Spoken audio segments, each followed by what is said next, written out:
धनु राशि वालों तैयार हो जाइए, क्योंकि 18 अक्टूबर से शुरू हो रहा है 48 दिनों का वो समय जो आपकी किस्मत को एक नए मुकाम पर ले जा सकता है। आपकी राशि के स्वामी देवगुरु बृहस्पति कर्क राशि में उच्च के हो रहे हैं, और जब स्वयं की राशि का स्वामी उच्च होता है ना, तो उसका जो प्रभाव है वो 2 गुना शक्तिशाली होता है। ये 48 दिन आपके लिए लेकर आएंगे बदलाव, अवसर और कुछ ऐसे संकेत जो आपके कैरियर, धन और रिश्तों में चमत्कार दिखा सकते हैं। लेकिन याद रखिए, हर बदलाव हमेशा शुभ नहीं होता। हर बदलाव में आपको सफलता ही नहीं मिलती।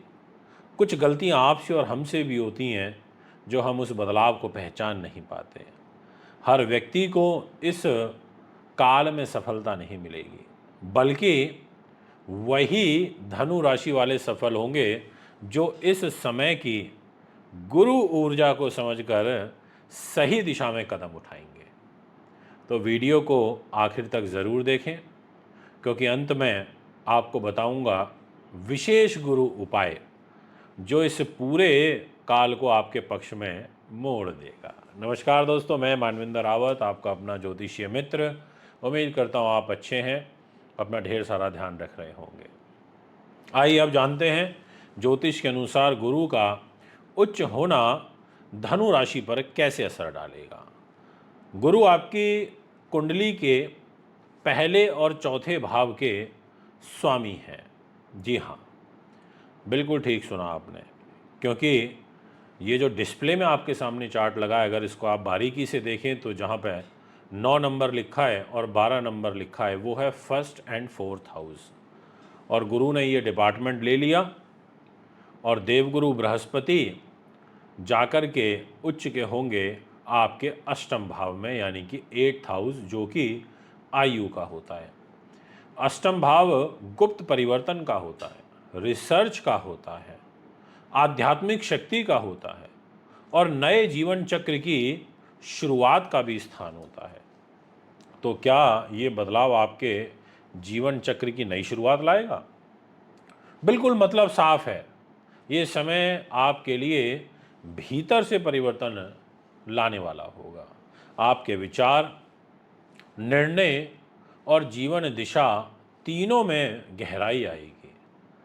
अचानक से कोई ऐसा मौका मिल सकता है जो आपकी सोच से परे सफलता दिला दे।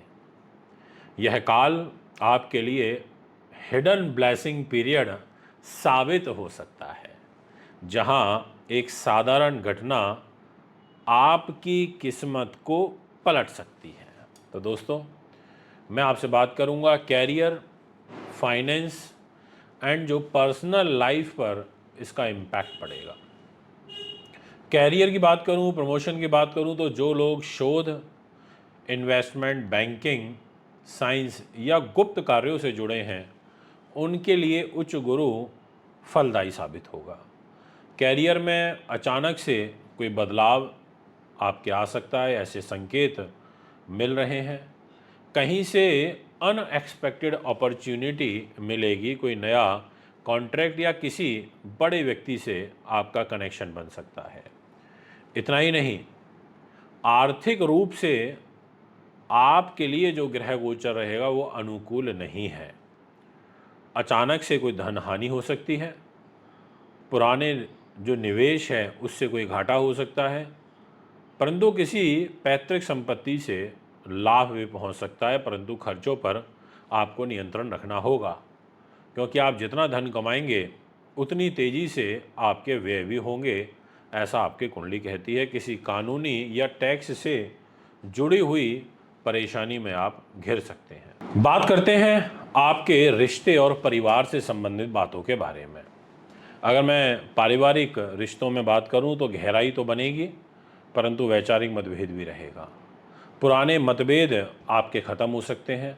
यदि मैं बात करूं लव रिलेशनशिप की, तो मैं ये कहना चाहूँगा कि आपको 28 अक्टूबर के बाद नए रिश्तों, नए लोग आपके जीवन में जुड़ सकते हैं। यह समय 28 अक्टूबर के बाद का आपके लिए विशेष उपयोगी साबित होगा। लेकिन प्रैक्टिकल जीवन जीने की आवश्यकता है इन 48 दिनों में। भावनाओं में बहकर निर्णय लेने से आपको बचना है। गुरु गहराई सिखाता है, जल्दबाजी नहीं। इसलिए जल्दबाजी से किया हुआ कार्य आपके लिए नुकसानदायक हो सकता है। तो जब नुकसानदायक की ही बात करी तो कुछ कॉशन और हिडन लेसन उस बारे में भी आपसे बात कर लेते हैं। किसी भी काम में ओवर कॉन्फिडेंस या आप आलस ना दिखाएं। दूसरों के राज या निजी बातों को साझा बिल्कुल भी मत करिएगा। ये समय गुप्त ज्ञान के लिए है, गॉसिप्स के लिए नहीं है, आलतू फालतू की बातों के लिए नहीं है। बहुत सारे लोग गॉसिप कर करके समय को व्यर्थ कर देते हैं।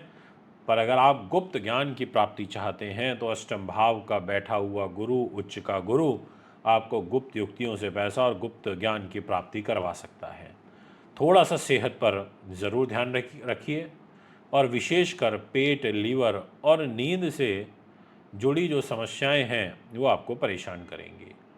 और सबसे अहम जो चीज़ आपको अचानक मिल रही है उसे हल्के में मत लेना। कई बार क्या होता है, हमें उपहार मिल जाते हैं जिसमें हमारा धन तो लगता नहीं, लोग लाते हैं, बड़ी फीलिंग्स के साथ लाते हैं, पॉजिटिव वाइब्स, और हम उसे लाइटली ले लेते हैं। तो आप हल्के में किसी भी विषय को मत लीजिएगा, आप उसकी रिस्पेक्ट कीजिए।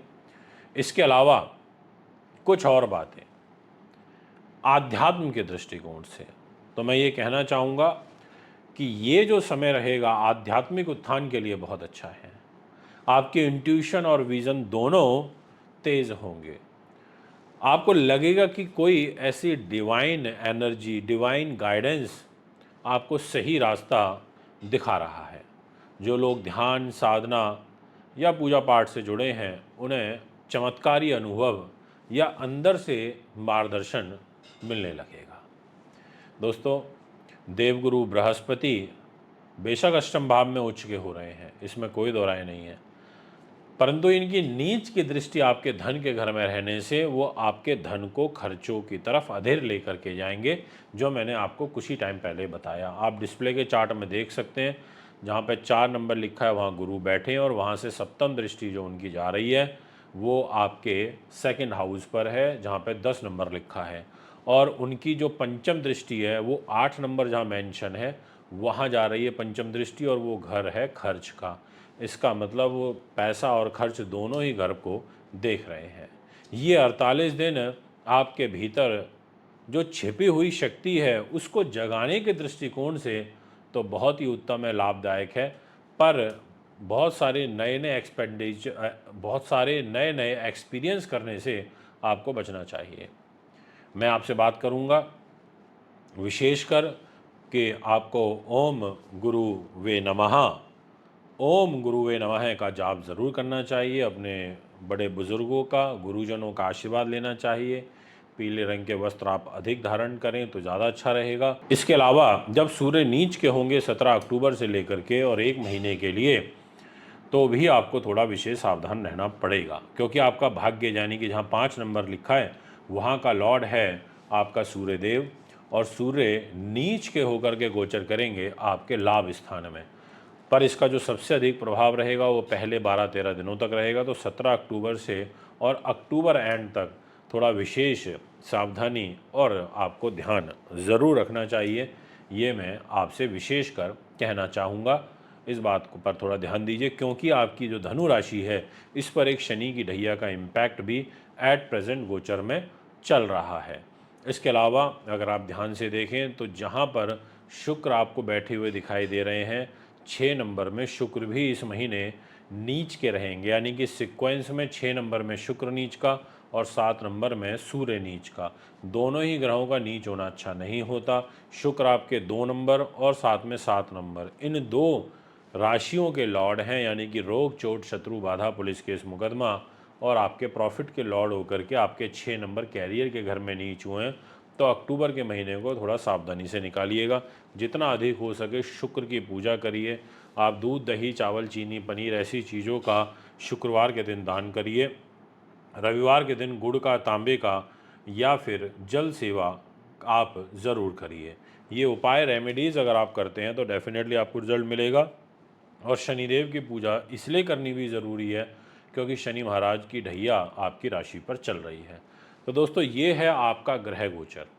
यदि आप भी अपनी कुंडली बनवाना चाहते हैं, दिखाना चाहते हैं, पूजा पाठ या रत्न रुद्राक्ष लेना चाहते हैं, तो आप मुझे संपर्क कर सकते हैं। एक बार पुनः आगामी कार्यक्रम में आपके बीच में उपस्थित होऊंगा। नमस्कार।